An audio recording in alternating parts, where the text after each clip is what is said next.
What's going on, everybody? Welcome back to another episode of the Figuring It Out Finance Podcast, episode number 6, where I, Chris Rickenbaugh, am documenting my journey in real estate and business while also talking about travel hacking and personal finance. Today, I'm going to be covering this week's book of the week, Do the Impossible by Jason Drees. And before I hop into that, go ahead and follow me on all the socials, TikTok, Instagram, Spotify, YouTube, Podbean, and go check out figuringitoutfinance.com where you can stay up to date on everything that I'm doing.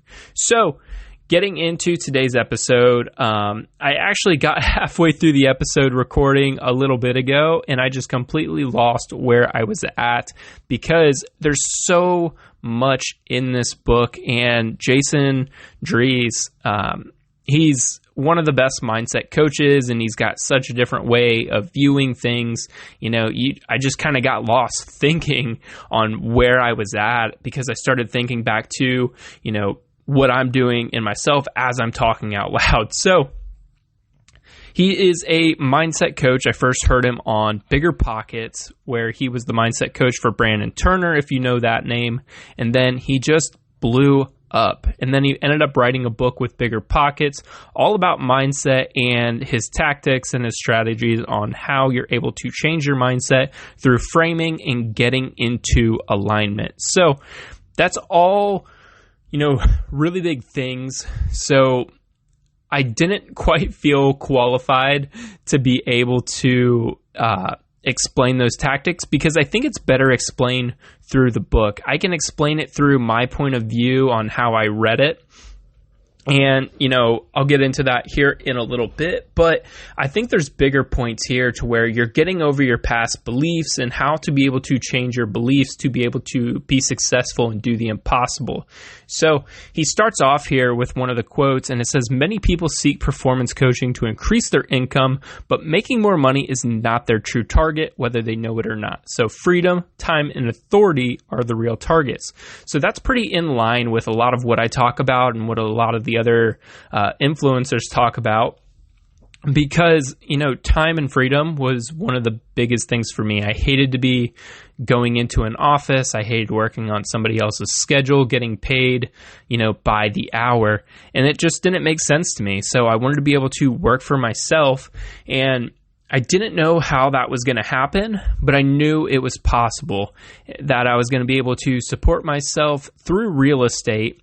And I had to go through a big mindset shift. So I read this book 2 years ago before I got into college. And, I think it's definitely affected my ideas about working, because I'm realizing that I don't need to put in the time and the effort to be great at, or that sounds a little odd, but I don't need to be putting in the time and effort because I'm coming from a different mindset to where this is very easy for me. I'm able to analyze the business, and I'm just coming from a very, very different viewpoint to where, hey, you can sit in this office and say you're grinding away and that's the only way to get hired. But I'm like, okay, well, I came in 30 minutes, did everything I need to do. Can I leave? There's such a big difference, and it's such a big mindset change compared to where everybody else is at. So, working for myself is definitely the way to go for me, just because I have that freedom, time, and authority, and that's what everybody else wants. So,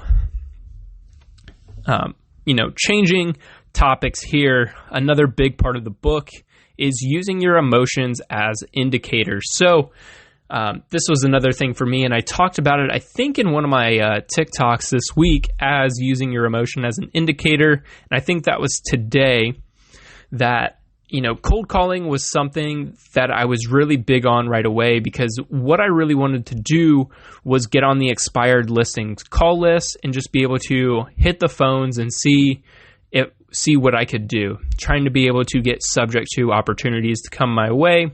I had a lot of good, really sit down conversations with sellers, and then I found my first flip on the market, and then it just kind of went from there because I had something under my belt, and I got my partner who let me have that access. Now she was selling the house, so that gave her one to sell, which was the overall goal. And so it basically hit all of our goals. So now that I was a little bit busier, I didn't know getting on the phones I felt a lot of resistance. And I'm like, man, I really don't want to do this. So it's not really something I do anymore as I'm looking for different opportunities, but I can also look up direct home. So I do it occasionally and then, when it feels right, because I'm using my emotions to see, how I'm feeling about that. If I feel a lot of resistance to hopping on the phones, then it's probably not going to be something that I'm doing. I need to be doing something else, looking for those opportunities, whether it's a flip, whether it's a wholesale, whether it's a rental. And that's led me down some different paths that have been able to get opportunities done, whether that's driving around looking for sale by owner signs, whether that's communicating through Facebook Marketplace. Those I've found have worked a lot better for me because I can see the pictures. I'm not dealing with angry sellers, and it's just worked a little bit better for me. So the main point of this is what flows and what comes difficult. You need to use your emotions to judge that, because you could be out of alignment. And what you should really be looking for is that naturally inspired action. So when I was hunting for those subject to opportunities, something that was naturally inspired was to be able to get on the phones. So now that I've shifted my mindset and looking for flips, that's not exactly naturally inspired action for me, because I'm looking for something different. So you're not going to find those homes that are falling out of contract, that haven't been sold. That's not exactly where I'm looking anymore. So it didn't really make sense in my head to be able to do that. And then another great quote here that I followed by meeting the person who gave me that access is, in business, success can come from anywhere, from any direction at any time, if you are open to it. So when I met my first partner, who I still work with today, we talk every single day. I really wasn't looking for a partner like that. What I was really looking for was, all right, I need to walk 5 homes this week. So I set up 3 different appointments. She was the second or third, had great communication, and we just hit it off because I was filling a void in her business, and it was exactly what I was looking for. So we meshed really, really well. And, as I get busier and start to get more opportunities under my belt, with flips or wholesale, she's going to be the one selling it or helping me buy it. So she's going to be making good money too. So, it's just kind of, a good opportunity for both of us, because I was open to that experience. I was open to say, yeah, I'll go check out the flip you're doing right now. Like, let's do it. Oh, you have 2 more going on, or you have this active flip going on? Yes, let's go see it. So I was open to that opportunity, and that's what came from it. So that's been really, really good so far. So shifting gears here, I'm not going to get too deep into the frames. I have the book actually sitting right next to me because I just wore out the highlighter. So one of the main topics here is that alignment creates success and not hard work. So you can either start in success, or you can spend endless hours grinding trying to get success. So that's, I would say, the biggest quote that really, really hit me, because I felt like I was working a lot less than other people who were in there grinding. And, in my mind, I was aligned with, I'm going to go in, I'm going to be very productive. I know exactly what I'm looking for. So I'm not coming across those opportunities because I'm not just in there grinding, doing pointless work. I'm very focused on what I'm doing, and that's going to make me a lot more successful than everybody just looking at everything. So one of the groups I'm in right now, some of the newbies are trying to find opportunities. So they're throwing pretty much everything they find into this group chat to be able to look through. And it's kind of tough to be in it and to provide feedback, because for me to be able to go in there and provide the feedback, I'd have to go in, do the deep work. It's not just about the numbers. It's about the house, the area, this, what are the comps selling for? So that's a lot of work for me. But, I was in that stage a little bit ago to where, everything I came across, it's like, oh, this looks like an opportunity. Oh, this looks like an opportunity. So now that I'm looking directly, I know exactly what I'm looking for. I can pass on those really quick. And, I just have to send it to my partner. She's able to look it up and confirm and say yes or no, or maybe. And then we're able to move on from there. So,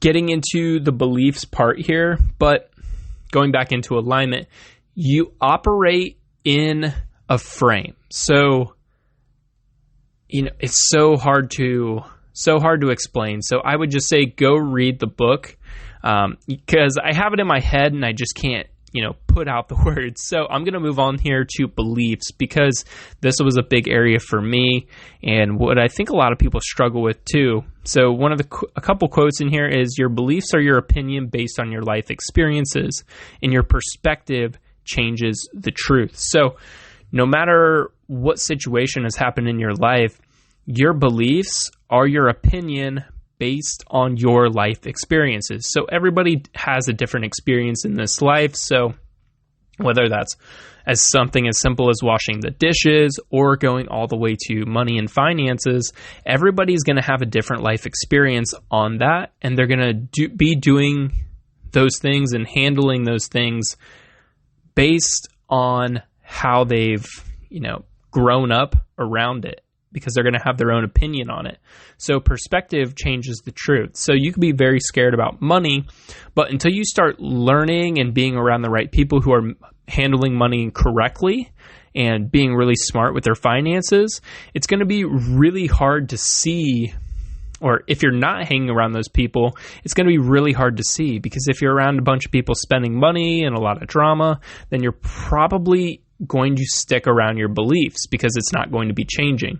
So you need to be listening to other people to see if you can change your perspective on that certain subject. So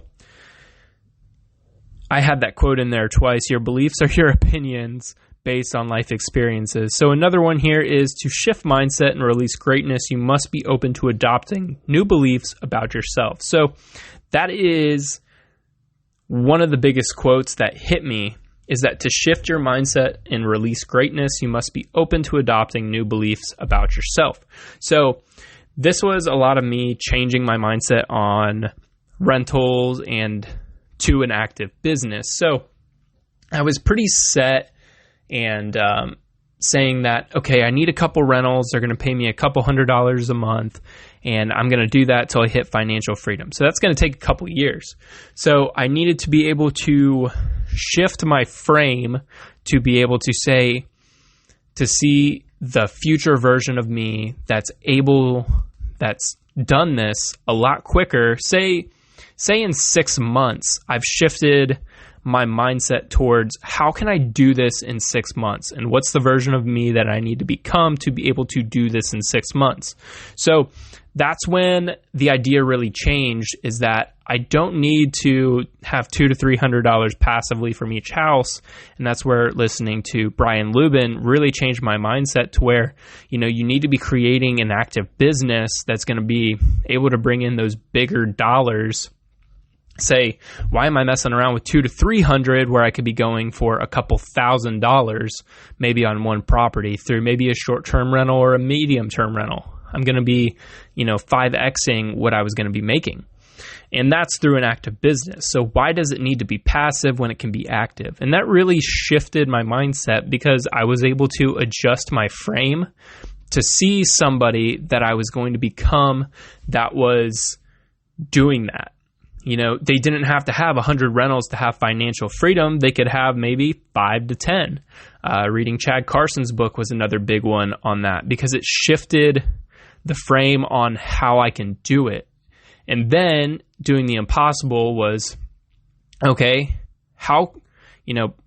what's the version of me that can create, easy or easier active income that, sparks me and gets me out of bed in the morning. And then it goes to, okay, well, now I have this now I'm doing a couple flips, and I didn't think I would be doing that, but now I've set this goal to where I want to make 100,000 by the end of the year. So I have about 3,000 off my first flip. I'm doing a current one that's looking, could be, depending on when that gets sold, we're looking to about 20 to 40,000 profit. I just got a 100% seller finance opportunity that all we need to do is sign the papers and then do the cash out refi. And then we'll be pulling out 80%. So we're looking at about a 20 to 40,000 there.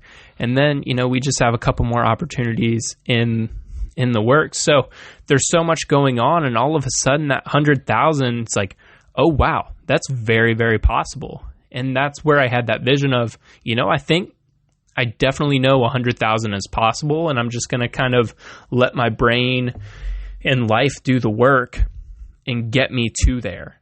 And that's what the second half of this book is really about, and just kind of understanding that life, there's 3 different things that kind of all, lets you get to that point. So I'm going to read them off that Jason has in this book here.